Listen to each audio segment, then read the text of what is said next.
ఒక ఆలయంలో ఒక స్తంభం గాల్లో వేలాడుతూ ఉంటుంది, కింద ఏమీ ఆధారం లేకుండా. బ్రిటిష్ ఇంజనీర్లు కూడా దాని రహస్యం ఛేదించలేకపోయారు. అదే ఆలయంలో ఒక శిల్పి తన కళ్ళను తానే పీకి గోడకు విసిరేశాడు. ఎందుకో తెలుసా? ఇది ఏ సినిమా కథ కాదండి, ఆంధ్రప్రదేశ్లోని లేపాక్షి ఆలయం యొక్క నిజమైన చరిత్ర. ఈ వీడియోలో పూర్తి కథ, ఆలయ ప్రాముఖ్యత తెలుసుకుందాం. వీడియో మాత్రం చివరి వరకు చూడండి. గైస్, అందరికీ నమస్కారం. Welcome back to my channel. Lepakshi ఆలయం ఆంధ్రప్రదేశ్లోని అనంతపురం జిల్లాలో ఉంది. ఇది వీరభద్రస్వామికి అంకితం చేయబడిన ఆలయం. ఇది కేవలం ఒక దేవాలయం మాత్రమే కాదు, భారతదేశ శిల్పకళా చరిత్రలో ఒక అద్భుతం. విజయనగర సామ్రాజ్య కాలం నాటి శిల్పకళకు నిదర్శనం ఇది. లేపాక్షి అనే పేరు ఎలా వచ్చిందో తెలుసా? దీనికి రామాయణంతో సంబంధం ఉంది.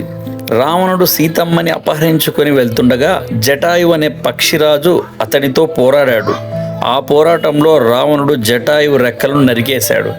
గాయపడిన జటాయువు ఈ ప్రాంతంలో పడిపోయాడు.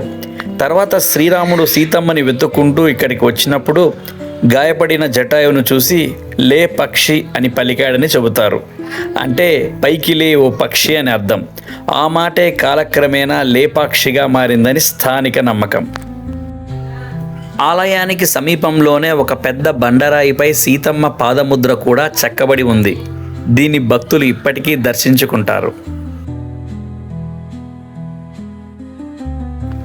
ఇప్పుడు అసలు కథలోకి వెళ్దామా? 16వ శతాబ్దంలో విజయనగర సామ్రాజ్యంలో విరూపాన్న అనే గవర్నర్ ఉండేవాడు. ఇతను రాజు అచ్యుత దేవరాయల వద్ద ఖజానాధికారిగా పనిచేసేవాడు. తన సోదరుడు వీరన్నతో కలిసి వీరభద్రస్వామికి ఒక గొప్ప ఆలయాన్ని నిర్మించాలని సంకల్పించాడు. నిర్మాణ పనులు వేగంగా సాగుతుండగా కొందరు అసూయపరులైన అధికారులు రాజుకు ఫిర్యాదు చేశారు. విరూపన్న రాజు ఖజానా సొమ్మును అనుమతి లేకుండా ఆలయ నిర్మాణానికి వాడుతున్నాడని. రాజు కోపగించి విరూపన్న కళ్ళు పీకించమని ఆదేశించాడు. కానీ ఇక్కడ ఒక విషాదకరమైన మలుపు ఉంది.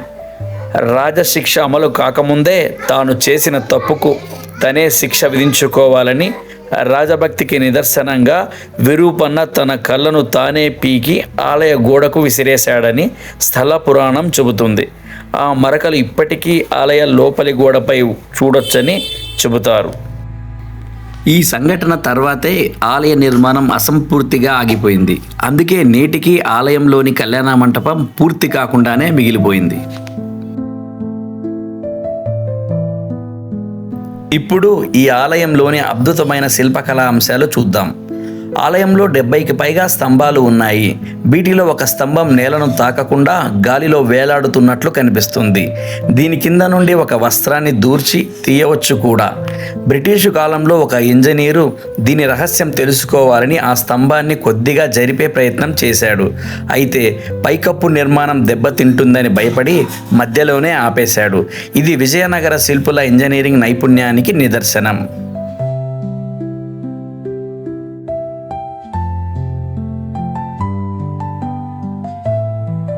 ఇప్పుడు నంది విగ్రహం. ఆలయానికి సమీపంలో ఏకశిలా నంది విగ్రహం ఉంది. ఇది ప్రపంచంలోనే అతిపెద్ద ఏకశిలా నంది విగ్రహాలలో ఒకటి. దాదాపు 27 అడుగుల పొడవు, 15 అడుగుల ఎత్తు ఉంటుంది.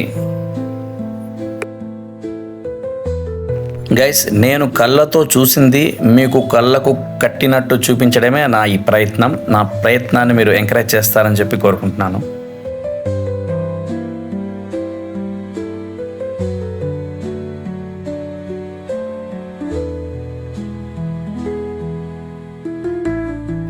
ఆలయంలో వీరభద్రస్వామి గర్భగుడిలోకి కెమెరా కానీ ఫోన్ కానీ అలో లేకపోయినా నా సబ్స్క్రైబర్స్కి ఖచ్చితంగా చూపించాలనే ఉద్దేశంతో స్పెషల్ పర్మిషన్ తీసుకొని మరి ఈ వీడియో లోపల చేయడం జరిగింది గైస్.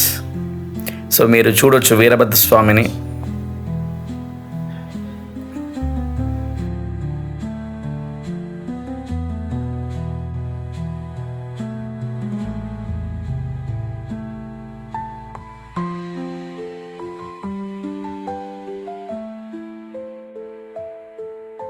కప్పు చిత్రాలు, సీలింగ్ పెయింటింగ్స్. ఆలయ కప్పుపై విజయనగర కాలం నాటి ఫైస్కో చిత్రాలు ఉన్నాయి. వీటిలో వీరభద్రుని జీవిత గాథలు, పురాణ కథలు చిత్రించబడ్డాయి. ఇవి ఆసియాలోనే అతిపెద్ద ఏకశిలా కప్పు చిత్రాలుగా పరిగణించబడతాయి.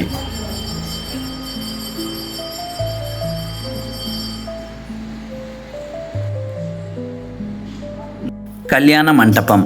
విరూపాన్న సంఘటన కారణంగా నిర్మాణం మధ్యలోనే ఆగిపోయిన మంటపం ఇది. అసంపూర్తిగా ఉన్నప్పటికీ ఇందులోని స్తంభాలపై చెక్కిన శిల్పాలు అద్భుతంగా ఉంటాయి.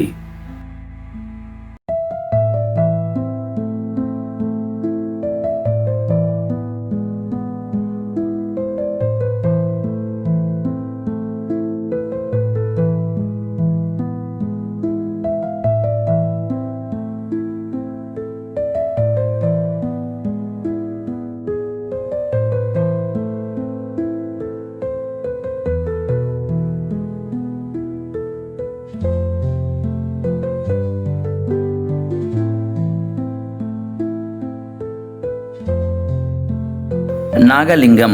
ఆలయ ప్రాంగణంలో 7 తలల నాగపాము పడగ కింద ఉన్న శివలింగం ఉంది. ఇది కూడా ఒకే రాతితో చెక్కబడింది.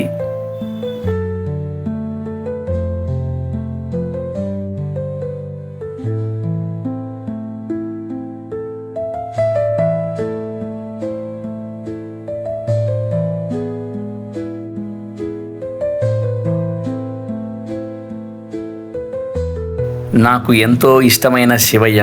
ఆ శివయ్య అనుగ్రహం అందరికీ ఉండాలని కోరుకుంటున్నాను.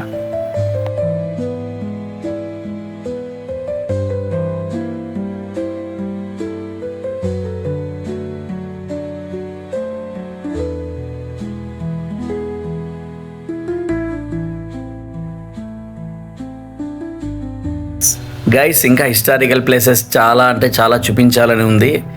మీ సపోర్ట్ కూడా నాకు ఖచ్చితంగా కావాలి. అది ఒక ఎంకరేజ్మెంట్ లాగా అని కోరుకుంటున్నాను.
ఇదే గైస్, రావణుడు సీతమ్మని అపహరించుకుని వెళ్తుండగా జటాయు పక్షి అడ్డుపడిందని చెప్పాను కదా, ఆ రెక్కలు నరికాడు కదా, ఇదే అండి జటాయు. ఇదే ఆ పక్షి. సో ఇది కొండపైన పైన ఉంది. కాస్త వెళ్ళడం రిస్కే, కానీ మీకు చూపిద్దామని చెప్పి పైకి వెళ్ళానండి రిస్క్ చేసి. సో మీరు కూడా చూడొచ్చు. మీరు కూడా నెక్స్ట్ టైం వెళ్ళినప్పుడు పైకి వెళ్ళి ట్రై చేయండి, చూడండి.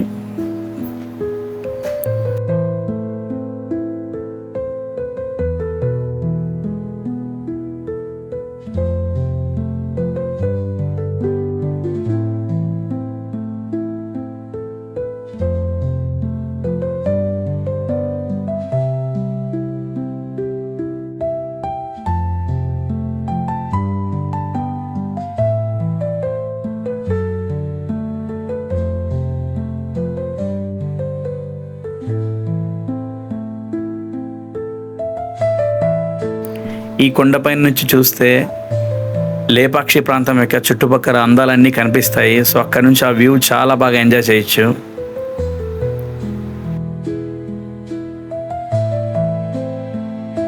ఫ్రెండ్స్, మీరు ఇక్కడ గమనించినట్లయితే ఈ రాతి పైన వినాయకుడి శిల్పం ఎంత చక్కగా చెక్కారో, ఆనాటి శిల్పులు వాళ్ళ నైపుణ్యత ఏంటో మనం బాగా చూడొచ్చు. చాలా గొప్పగా చెక్కారు. అలాగే ప్రతి రాయి మీద శిల్పాలు అద్భుతంగా చెక్కారు.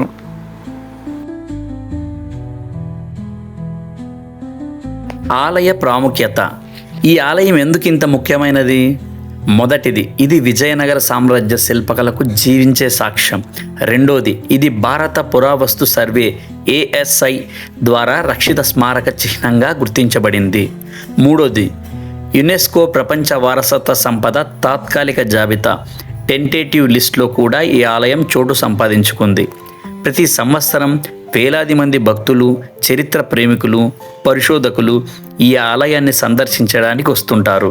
ఆంధ్రప్రదేశ్ పర్యాటక శాఖ కూడా దీనిని ప్రధాన పర్యాటక ఆకర్షణగా ప్రచారం చేస్తోంది. ఇక్కడికి ఎలా చేరుకోవాలి? సందర్శన వివరాలు చూద్దాం. లేపాక్షి బెంగళూరు నుండి దాదాపు 120 కిలోమీటర్ల దూరంలో, హైదరాబాద్ నుండి దాదాపు 460 కిలోమీటర్ల దూరంలో ఉంటుంది.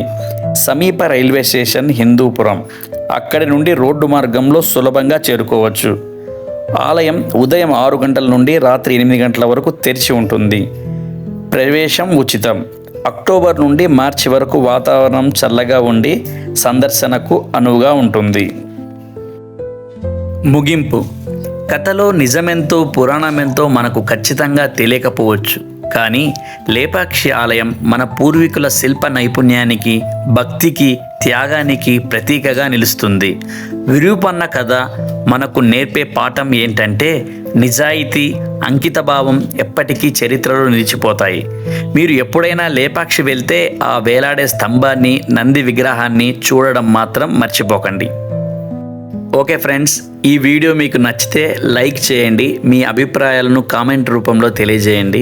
ఇలాంటి చారిత్రక ఆలయాల కథల కోసం నా ఛానల్ యాక్టర్ మస్కా శ్యామ్ ఛానల్ని సబ్స్క్రైబ్ చేసుకోండి.